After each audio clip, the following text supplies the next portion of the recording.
Can you walk us through the last 24 to 48 hours? And obviously you're here today. So I actually played Tuesday, Wednesday, and I woke up Thursday morning and Scott White called me. So it was a pretty busy day yesterday, flying here and all those stuff. But I'm happy I had time to practice with the full team. So yeah, I'm pretty happy to be here. Have you had a chance to reflect at all? Because you get here and now you're packing for another road trip all of a sudden. Not really. I think he just go day to day and almost hour per hour. So no, I'm just like I said, I just do my thing, and I'm just happy to be here right now. Get your family into Chicago? Sorry? Do you get your family into Chicago? Yeah. How important is that? I think my parents done a lot for me since I'm born. So I'm glad they can make it. What's the process been like this year? Because there is an opportunity if there's an injury that you might be one of the call-ups, and then how do you keep your brain calm with all that going on? Yeah, I think you just gotta keep working on your game. I got a lot better this year. I've been playing a lot of minutes down there, so I think it was good for me to just play a lot. And for sure, I was questioning when I'm gonna get my shot. But I'm just happy that everything worked out, and I'm more than ready to play in the NHL now. Is it good to have people like Logan and Thomas around who've been through a lot of the same things? Yeah. I mean, I played almost a full year with Logan, and I lived with Harles last year. So no, it's good to have some close friends here. Obviously, the lines can shake out whatever they are, but right now it looks like you and Logan together. Just what has that kind of dynamic been like all year? Yeah, I think it's been great. I was glad to have a chance to have a teammate a line mate like this most of the time this year. So I'm glad we were together right now. What can you say about the time in the AHL? What did you work on this year? I mean, obviously you're doing penalty killing and all that stuff. Just what have you been? I think it's just my all-around game. Like you said, I penalty kill, which I didn't do it last year. I played a lot of minutes, just banking the minute. You learn from mistake, and I think that was the main point. Just playing a lot of minutes, learning from that, and get my game better and better. Was there much of a conversation with Logan and even Jamie today or yesterday? Because you and Logan have played together the majority of the year just out in the AHL. Now you line up at a practice together, but you have Jamie between you.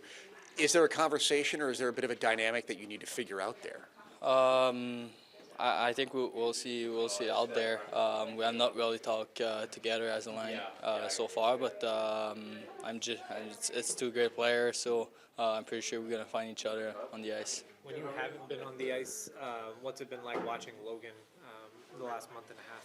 Yeah, no, it's nice. He's been doing pretty good here, so it's nice to see that we're doing good stuff down there, and we can see some player coming here and playing actually really good. So it means he was doing the right thing, and I was very happy for him. Yeah, well, he's definitely going to play.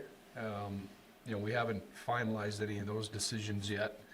I think it depends on we've got some injuries we're managing. It's back to back. But he's definitely going to play. And, I mean, I can't think of somebody more deserving or who has done it right like he has. He's gone and spent basically 2 full years in the American League. Had a good year last year. Came to camp, had a good camp. We gave him some things to work on. He went back there and, has been the best player in that league this year, which is the kind of development you want to see. And I think, probably was getting a little impatient, waiting for a chance. We were very fortunate this year, knock on wood, with injuries to our forwards, so our lack of injuries, so that opportunity never presented itself. But he's been knocking on the door all year to be the guy to come up and play, obviously with Stankoven. So nice to see him. Yeah. In the process, Jim always says he wants to overwrite them, but it worked with Thomas, it seemed to work with Logan. Yeah. But sometimes it's okay to be impatient, to have to go through that whole extra time. Yeah, I don't think you can skip steps, and I've never seen a player have success at the NHL that wasn't first either dominating or very good at the lower level. You don't just you can't be an average player at a lower level and jump into this league and have success. You just can't. So, the proper steps were taken. He crossed the proper hurdles by being an elite player at that level, and now he's ready to come up here. As I'm having him skate today with Jamie and Logan, is that more of a Yeah, color thing for Maverick because that line isn't so good? Yeah. I look up to you. Yeah, I think so, a little bit. We'll see tomorrow. I haven't decided on lines, but he played with Stankoven, the entire year, so it was more first practice out there with guys he knows or a guy he knows. How important is that with, you guys did this with Wyatt too, having him live with Joe, play with Yeah. Jamie, things like that. You talk about Maverick doing things the right way. How important is it for the organization to also do things the Yeah. right way?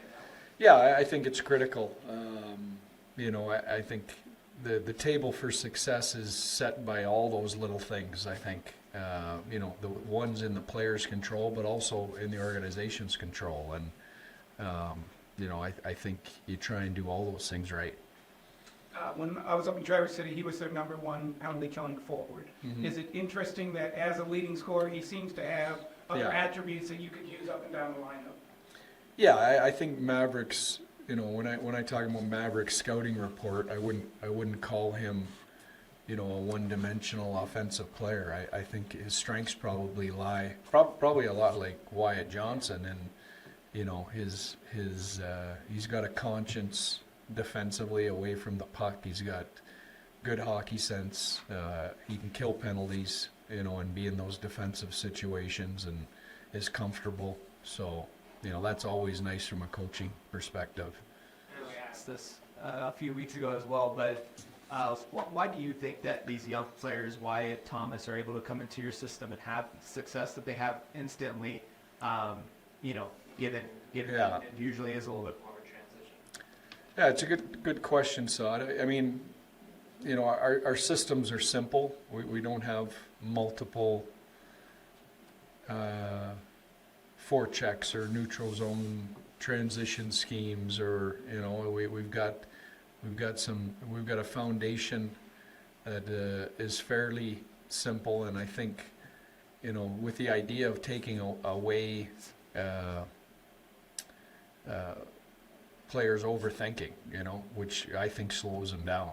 If you're thinking about where I have to be all the time in the system, it's really hard to play fast and play to your strengths. So, we try and simplify it to the point that, we aren't overthinking situations. And I think when you have smart players or you draft smart players like these guys are, it's pretty easy to pick up on and jump in. You have pretty good back-to-back here. Of course, ends in Colorado on Sunday, which everyone around the hockey world was looking at. Whose responsibility is it to make sure the team is focused on the task at hand tomorrow against Chicago? That would be my responsibility, Bruce. I mean, mine and our leadership group, I think everyone knows what's at stake this time of year. And you're right, it's easy to overlook that game, thinking about Sunday. But we also, I think we've got a veteran group that understands the significance of taking care of the business at hand, and right now that's Chicago. Given just the versatility, is power play or penalty kill time on the table for Maverick, or not? Probably not, no. I think we're gonna, just get his first game under his belt and get him in there. It would endorse to Tyler saying, how do you manage his minutes, his game, knowing that he's battling through something this Yeah. year? Well, it's exactly that. It's management, between the sports science department and the trainers and us, depending on how he's feeling, obviously back-to-backs would be a situation where you'd have to think about whether you want to play him. You've been through been coaching a lot of good teams and stuff, but at this point of the season, at this point of the regular season, how exciting is just this prospect of what you guys kind of have Yeah. ahead? Yeah, you know what? I have had some good teams, but I guess one team in Vegas, we played Colorado late in the season, basically for the President's Trophy, and Colorado ended up the President's Trophy winner that year. We knocked them out in the playoffs. But other than that year, I haven't had a team, this late in the season still competing for those type of things. And, that's always, I think, a testament to the body of work. But it also, the example I gave you, it doesn't mean anything. I mean, Colorado beat us to win the President's Trophy, and then we knocked them out in the second round. So, the real test comes in 2 weeks when the playoffs start.